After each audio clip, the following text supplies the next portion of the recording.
98 адам сотқа берген мен. Ya toktama kanat. Turat mende. Bergen. Шарт түзіп беріп олар шығады деген Мында масыл. кылайлы. Азыр мына билгиш Келбемизге келіп тақалып отырды. Буручу карматасын. Сузак районунун Кыз көл айыл аймагындагы Бай айылында ушул тапта 14 үй бүлө өмүрүн тобокелге салып жашап жатат. Анткени аталган аймакка жер көчкү коркунучу бар деген корутунду чыккан. Мындан 5 күн мурунда адистер келип эскертүү берип кетишкен. Ал аралыкта 2 үй бүлө коопсуз аймакка көчүп чыккан. Сен үй бүлөң үчүн айтып атасың. Биз үчүн айтып атат. Мына адамды чыгар. Жубой жерге эле чыга беребиз. Майли биз чыгайлы. Малың өткөрүп бер дагы. Кой, бузулашка бар. Болбосо анаден чей берип аткан айлык. Чыктыла, ошол жерге салгыла тамгарды. Кооптуу аймакта жашаган элдин басымдуусу Сузак районунда. Ал эми аталган аймактын коркунучу улам күчөп жатат. Тургундарда бул жагдайга кооптонуп турушат. Мындагы тургундарды башка аймакка көчүрүү пландаштырылып, жер бөлүнгөн. Бирок жашоочулар берилген жер тилкеге нааразы. Анткени бөлүнгөн тилкеде кооптуу жерде жайгашкан деп жүйө келтиришет. Ушу кооптуу жерде жашап атабыз. Өзүбүз эле билип турабыз бардыгынчы. Анан бизге мына кайрыма деп кичине участкадан ошол жерден чек беребиз деп атышат. Анан биз ошо чекке макул болбой атабыз. Себеби аерге деле коркунуч бар деген элдин немеси бар да, көргөндөр бар бардыгы жаракаларды.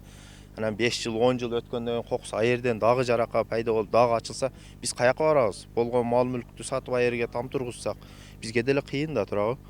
Ошону эми туура көрүшүп бир түзүрак жерден келечекте будущий жашай турган кылып түбөлүк бир там салабыз орго, салсак. Ошону аракет кылышса бийликтегилер. Бүгүнкү күнгө чейин облус боюнча 1286 үй бүлөнүн кооптуу аймактарда жашагандыгы аныкталган. Алардын ичинен 942сине жер тилкелери берилип, мамлекеттик суддаларды алышкан. Бирок бүгүнкү күнгө чейин көрсөтүлгөн жардам жана эскертүүлөргө карабай кооптуу аймактарда жашап келишет. Баймала участкасынын бирде 10 үй бүлө, анын 2 үй бүлөсү көчүп чыгып кеткен. Бүгүнкү күндө 8 үй бүлө ошол кооптуу жерде жашап жатат. Анан Баймала экинчи участкасында болсо 6 үй бүлө ушул жер көчкүнүн кооптуу деген жеринде жашап келүүдө.